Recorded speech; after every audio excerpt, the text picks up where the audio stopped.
acciones fundamentales, una que suprime la ansiedad, calma a la persona, ¿no? Facilitan el sueño, pero también como relajantes musculares. Antiguamente se le llamaban los tranquilizantes menores para los casos de las neurosis. Uno se estudia principalmente a las benzodiazepinas, que son el grupo más importante. Y estas se clasifican por su acción según su actividad que realiza, es decir, si son ansiolíticas, si son hipnóticas, si además son antiepilépticos. Dice como el diazepam, las principales de ellas, pero hay otras que tenemos que aprenderlas, por favor, en cuanto a su nombre y la acción que tienen. ¿Qué es lo que hace en el sistema nervioso central? Suprimir la ansiedad. ¿Y qué es la ansiedad? No es más que una sensación de angustia. Esta ansiedad puede ser sola, un síndrome ansioso agudo, y es donde principal actúan estos fármacos. También hay asociada a la depresión ansiosa, o al trastorno obsesivo compulsivo, pero ahí tiene menos eso. ¿El sueño es importante en el estudio de medicina? Sí, dormir es fundamental. Hay varios estudios al respecto, donde se vio como conclusiones que muchos de las personas que habían sido entrevistados no tenían una calidad de sueño, una alta frecuencia de pobre calidad de sueño.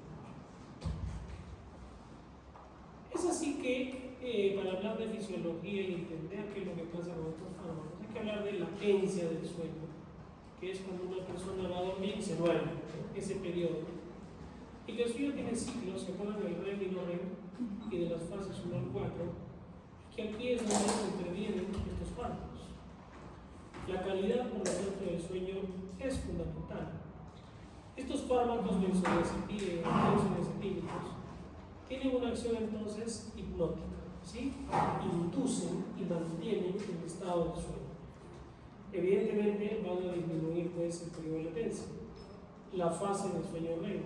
Pueden suprimir incluso la fase 4 del sueño no REM, alargar la fase 2, que es la más duradera, disminuir los despertares nocturnos.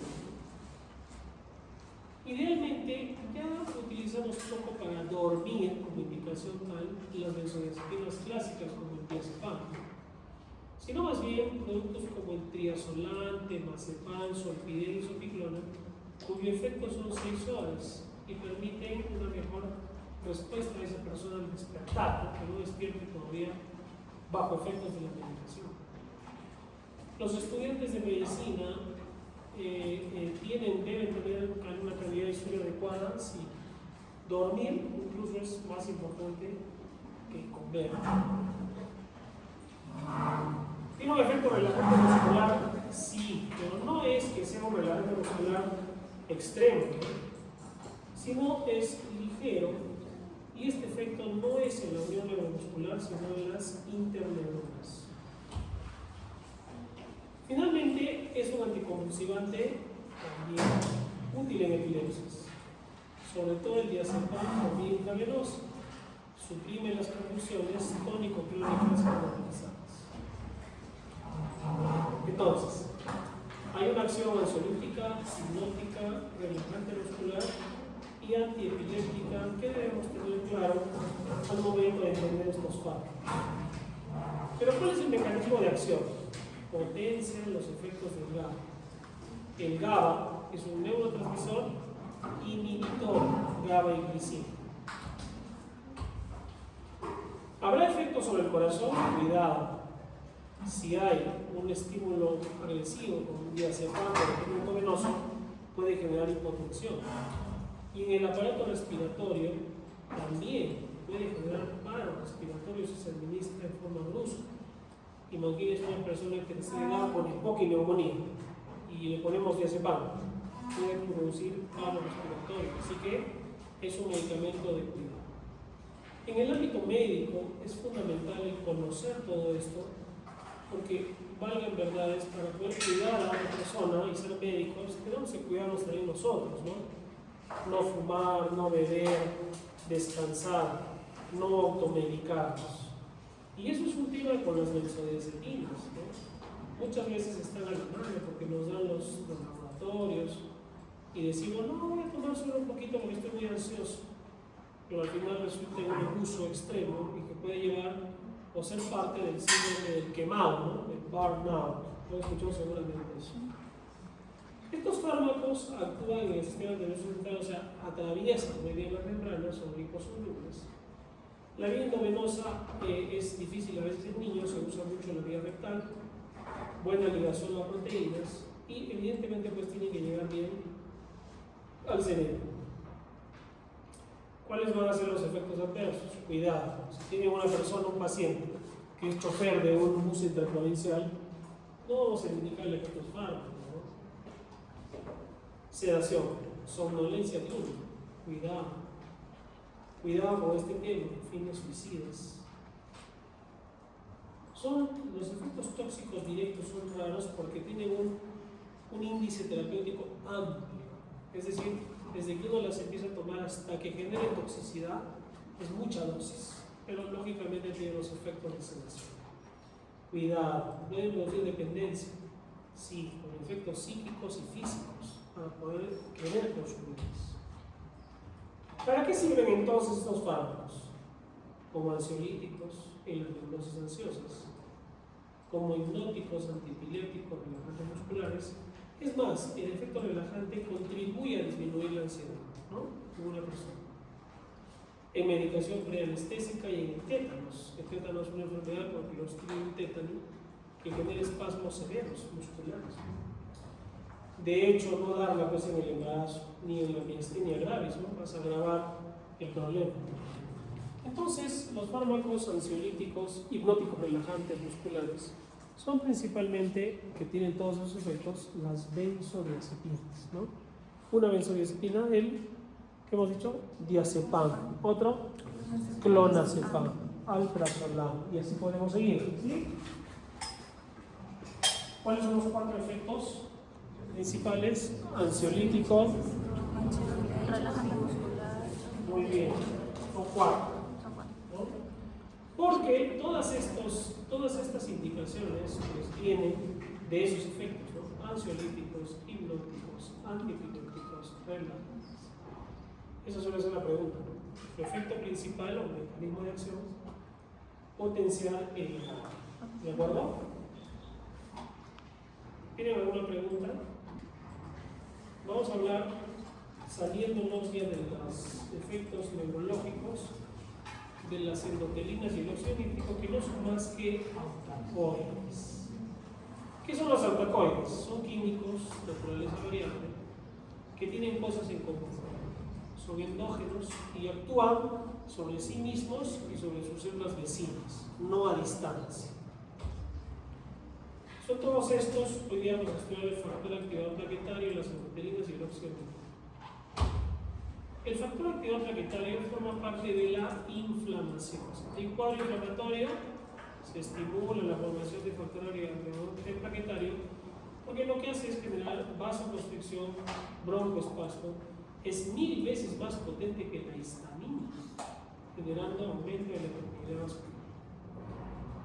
Es evidente que la degranulación leucocitaria y la inflamación es el mejor ambiente para la formación de este factor activador de plaquetas. El endotelio es especial y tiene que ver mucho con esta sustancia, las endotelinas. Las endotelinas no es más que una sustancia peptídica que se produce en el endotelio. Y este endotelio no es simplemente un grupo de células, es un órgano grande. Puede pesar hasta 1,5 kg, o puede ser tan extensa como 6 canchas de tenis si la desdoblamos en extensión. Pero la importancia del endotelio tiene que ver más con su cualidad que con la cantidad de células que tiene, la calidad de esto, ¿no? ¿Cómo se sintetiza el endotelio? A partir del gen de la endotelina humana, que sería el cromosoma 6, con una serie de procedimientos hasta llegar hasta la endotelina de 21 aminoácidos. Existen 3 tipos de endotelina, la más importante es la 1, que se encuentra en el endotelio vascular, en el sistema nervioso, masaje renal, en la mente, pero esta es la que más extensión tiene en nuestro organismo. Como hay una endotelina, hay un receptor de endotelina, ¿sí? Y los receptores son A y B. Los A tienen mayor afinidad por diferentes tipos de endotelinas. Y el B igual afinidad con los tres. Pero el que tiene mayor afinidad de las tres es la endotelina 1. La endotelina 1. ¿Ya? La endotelina 1, al actuar sobre el receptor A, aumenta la concentración de calcio, genera vasoconstricción del músculo liso. Esto es el principal efecto para generar una vasoconstricción muy severa. Existen sustancias que estimulan a esta endotelina, como la interleuquina 1, el factor de crecimiento transformante beta, la aldosterona y la vasopresina. Entonces, la endotelina, sobre todo la 1, que es la que hemos visto que es de las más importantes, es la sustancia vasoconstrictora más potente del organismo. ¿Ah? Miren, ¿no? ¿Qué hará en el aparato cardiovascular si se genera vasoconstricción? Aumenta la frecuencia cardíaca, la presión arterial, ¿no? En el aparato respiratorio, dificulta el intercambio gaseoso y puede generar hipertensión pulmonar primaria y secundaria. A nivel renal, disminuye la tasa de filtración, no le llega sangre, pero está cerrado los conductos a ese nivel, arteriales. Y a nivel endocrino, más bien favorece la producción de sustancias liberadoras, como la aldosterona, angiotensina, vasopresina. Pero el efecto farmacológico no pasa por darle endotelinas a una persona, sino usar antiendotelinas. Los antagonistas, como el fosforamidón, que era tóxico, ya no son utilizadas, pero sí los bloqueadores de receptores, donde el más utilizado es el bosentan. Bloquea los receptores A y B. B endotelinas es inespecífico. El bosentan es un fármaco sintético que produce vasodilatación arterial. Es eficaz por vía oral con una biodisponibilidad importante. Según las proteínas prostáticas, hasta el 98%, se metaboliza en el hígado y se da cada 12 horas viva. Cuidado, si hay elevación de las transaminasas, se debe suspender. Contraindicado en gestantes. Disminuye la eficacia de los anticonceptivos. Cuidado. Entonces, las tabletas de 62.5 y de 125 miligramos son útiles en el tratamiento de ¿qué? De hipertensión arterial pulmonar. El bosentan. ¿Y qué pasa con la contraparte? El óxido nítrico. En nuestro cuerpo humano tiene que haber un balance entre las endotelinas y el óxido nítrico, así como ya se acuerdan la acetilcolina, ¿no?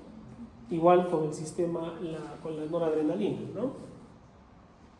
Lo mismo pasa acá, las endotelinas y el óxido nítrico se mantienen en equilibrio, siendo un poquito más el efecto de las endotelinas.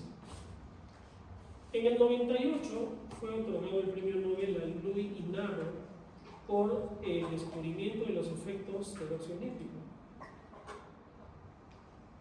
Y esto fue trascendental. Antiguamente esta sustancia se llamaba el factor relajante derivado del endotelio, hasta que ya se le denominó óxido nítrico, porque se vio que ya fisiológica, bioquímicamente hablando, a partir de L-arginina y por la óxido nítrico sintetasa, se generaba óxido nítrico más L-citrulina, el cual estimulaba a la guaninato ciclasa y que producía a partir de GMP cíclico, produciendo vasodilatación. ¿Ah? ¿Cuáles son los estimulantes de óxido nítrico? Los que generan esa respuesta: acetilcolina, bradicininas, histamina, serotonina. Y la enzima más importante es la forma 3, que es constitutiva. Es la más importante de la óxido nítrico sintetasa. El GMP cíclico entonces genera la vasodilatación fibrosa. ¿Qué pasa en los vasos sanguíneos? También se inhiben los canales de potasio, la entrada de calcio y se genera pues vasodilatación. Como les he dicho, debe haber un equilibrio entre el óxido nítrico y las hematocrinas. ¿Sí? Ese es el balance adecuado de la función renal. Si se pierde ese balance, se llama disfunción hematocrina. Los metabolitos de la degradación del óxido nítrico son el dióxido de nitrógeno y el óxido nítrico. Sucede que enfermedades crónicas como la diabetes y la aterosclerosis disminuyen la reserva de glutatio en estas enfermedades crónicas. Y el glutatio es un protector del óxido nítrico. Es así que la diabetes y la aterosclerosis son contrarias al óxido nítrico y generan mayor daño, se genera mayor daño a nivel vascular, por ende orgánico, en estas enfermedades. Pero ¿para qué sirve el óxido nítrico? No es más que un vasodilatador. A nivel pulmonar, vasodilatación pulmonar. Mejora pues también la hipertensión pulmonar, ¿no? En las plaquetas disminuye su adhesión, agregación y trombosis. Inhibe a la LDL, inhibe la oxidación del LDL. Evita la formación de placas de ateroma. En el sistema nervioso, libera neurotransmisores excitatorios. En la inflamación, favorece la inflamación porque genera vasodilatación. Entonces tiene que haber un equilibrio, no es que tiene que predominar mucho uno de ellos, ¿no? En la periferia. ¿Y qué pasó aquí? En los años 80 se estaba investigando una sustancia que sirva como vasodilatadora cardíaca en los pacientes con patología coronaria. Pero el grupo de hombres que estaban en el estudio empezaron a reportar un efecto colateral. Entonces dijeron, no, este sildenafilo de repente no solo me puede servir para generar vasodilatación arterial, sino también para tratar temas de índole urológico sexual, ¿no? Y surgió el Viagra en forma accidental. Actualmente el sildenafilo es útil para ello, pero también para la hipertensión pulmonar. Entonces, si ustedes tienen endotelinas y por otro lado tienen óxido nítrico, tiene que haber un equilibrio pero un poquito favorable a las endotelinas. ¿Qué eran las endotelinas? La sustancia vasoconstrictora más poderosa del organismo. Y el óxido nítrico, la vasodilatadora. Las endotelinas no son administradas para tratar, ¿no? Sino su efecto es más el antiendotelinas. ¿Para tratar qué? La hipertensión pulmonar. ¿Cuál es la droga que hemos visto? El Bosec. En cambio, el óxido nítrico no se da tan directo, sino más bien por los fármacos donadores de óxido nítrico, como el nitrocruciato de sodio, la nitroglicerina, o los que generan mayor óxido nítrico, como el que no se degrada, como el sildenafilo, ¿no? Que hemos dicho. Que lo que genera es que el óxido nítrico permanezca por más tiempo, generando vasodilatación.